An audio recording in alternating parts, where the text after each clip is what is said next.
권혁성 원장의 한방톡.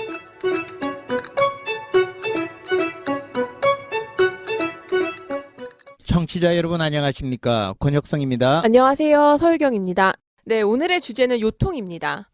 제가 아는 엄마의 아기, 초등학생인데 네. 척추측만증 진단을 받았어요, 선생님. 네. 그래가지고 이제 한의원 몇 군데를 이제 다녀보시고 병원을 이제 정하시는 과정 가운데 있으시던데 병원비도 엄청나지만 치료 과정도 엄청 길더라고요. 네. 이제 뭐 이것도 요통의 한 이제 뭐 종류니까 이것도 네. 설명을 좀 부탁드릴게요.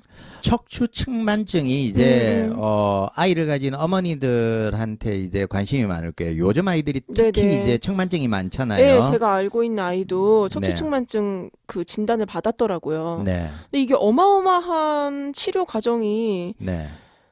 필요하더라고요.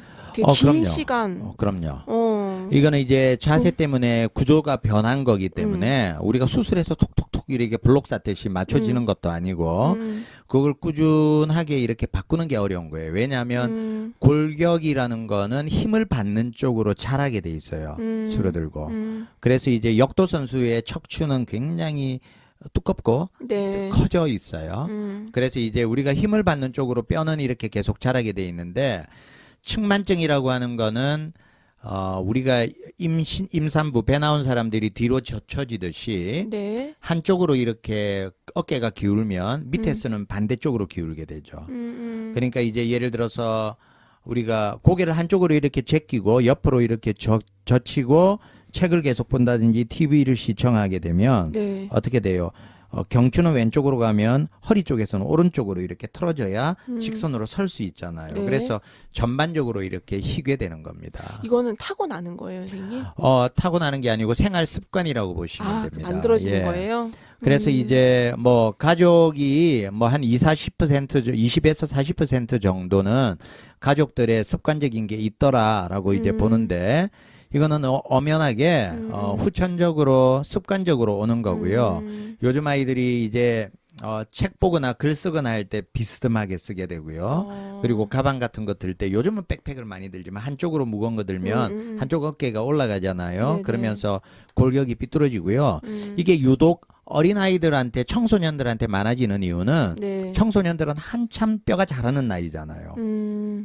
뼈가 이제 계속 생성돼서 골이 자라는 나이인데 조금만 이렇게 삐뚤어지면 이렇게 골격이 쉽게 휘게 되죠. 그래서 우리 청소년들한테 이게 훨씬 더 많은 문제를 일으키는 부분이다라고 보시면 됩니다. 어릴 때 자세가 중요하구나. 네. 선생님, 이 척추측만증이 그 옛날 말로 하면 네. 뭐 이렇게 곱추 뭐 이런 건가요? 또 아, 다른 예. 거예요? 곱추하고는 또 다른 병이에요. 그거는 구루병이라고 해서 네네. 등이 이제 완전히 이렇게 굽는 그런 병인데 그거는 구루병이라는 거고요.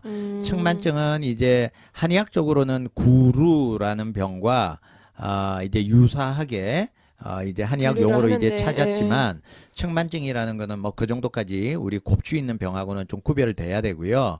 우리가 이제 척추 각도가 직선이 이제 180도라면 5도 정도. 네네. 정면에서 옆으로 5도 정도 이렇게 살짝 엑스레이 상으로 기울었다라고 하면 이제 치료가 필요한 비정상적인 걸로 봅니다. 근데 사실 엑스레이를 찍어서 보면 100% 정확하게 골격을 가지고 있는 사람이 흔하지 없죠. 않거든요. 그래서 살짝 기울었을 때 우리가 그렇다라고 했었을 때 자세 교정하는 연습부터 시작해서 스트레칭하고 그다음에 책 볼 때 TV 볼 때 앉아 있을 때 습관들 관리하는 것 이런 것들을 해주는 게 가장 중요하고 근본적인 치료 방법입니다. 알겠습니다.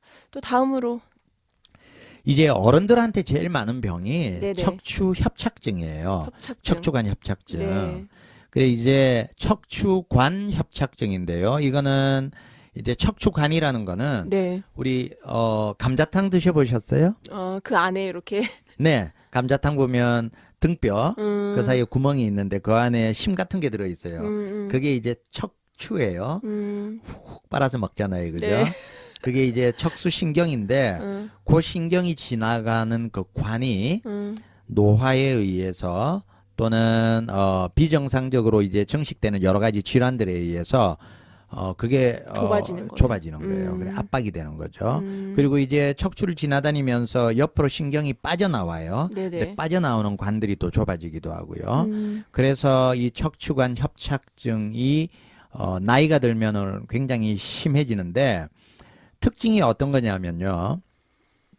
처음에는 한 100m, 200m 걸어가면 걷기가 힘들어져요. 그러면 쉬었다 가야 돼요. 네. 그리고 이제 걷다가도 쉴 때도 허리를 굽히거나 구부리거나 쪼그리고 앉는 자세를 하면 좀 시원해져요. 네네. 왜 그러냐면 허리를 구부릴 때 관이 열리니까. 우리가 넓어지잖아요. 공간이. 음. 그러면은 조금 압박이 덜 되니까 좀 시원한 느낌이 오죠. 음. 그래서 그런 동작을 취하기 시작한다라고 하면 척추관 협착증이 있지 않나라고 의심을 해야 되는데요. 이 병이 잘 안 나요. 그리고 노화에 의해서 그래요? 좁아졌으니까. 그리고 어떤 병을 치료를 해도 안 낫고요. 음. 그리고 문제는 노화에 의해서 척추관 협착이 된 분들은 너무너무 심해서 수술하지 않으면 안 될 정도 그런 분들 아닌 다음에는 수술을 해도 이게 좋아진다는 보장이 없거든요. 네네. 그래서 노인들은 이 척추관 협착증을 앓고 있는 분들은 얼마나 괴롭고 고통스럽고 그렇지만 뭐 어딜 가도 시원한 정답은 없고 그렇게 힘들어하는지를 경험해 보신 분들은 알 겁니다. 네네. 허리가 많이 아프면 뭔가 진단을 좀 받고 싶어 할 것 같은데, 그럴 때는 한의원을 찾아가서 진단을 정확하게 받을 수 있나요, 선생님? 네. 허리는 일단 1차적으로 진단을 할 경우에는 뭐부터 해야 되냐면 임상적으로 보는 게 제일 중요합니다. 그건 한의원에 오시든 아니면 일반 정형외과나 양방 쪽에 진료를 받으시든지 간에 임상적으로 허리의 통증이 어떻게 나타나는지, 언제 아픈지, 앉아 있을 때 아픈지, 일어날 때 아픈지, 아니면은 자고 일어나면 아픈지, 이런 것들, 통증의 양상, 그리고 아픈 부위가 어디 있는지, 또는 다리를 들 때 통증이 오는지, 이런 여러 가지 임상 양상을 종합해서 보는 게 제일 중요하고요. 네. 그 다음에 이학적으로 엑스레이 사진을 통해서 구조적인 이상이 있는지를 보고요. 그래도 더 검사가 필요하면 MRI를 찍어야 되는데, 불행히도 한의원에서는 엑스레이를 찍을 수가 없어요. 그렇죠. 그래서 이제 많은 한의사들은 엑스레이를 찍게 해달라. 의사들은 안 된다. 그래서 이제 요즘 좀 시끄럽죠. 그래서 이제 사실 저희도 저희 입장에서는 진단을 위해서 방사선적으로 보고 진단을 하면 더 좋겠다라고 싶고요. 한방적으로 치료하는 거는 뭐 또 다음에 어떻게 진단을 해서 치료하는지 또 한 번 더 알려드리도록 하겠습니다. 알겠습니다. 그럼 오늘 이렇게 마무리할까요? 네. 지금까지 진행의 권혁성, 서유경, 제작의 김미옥, 박송이었습니다.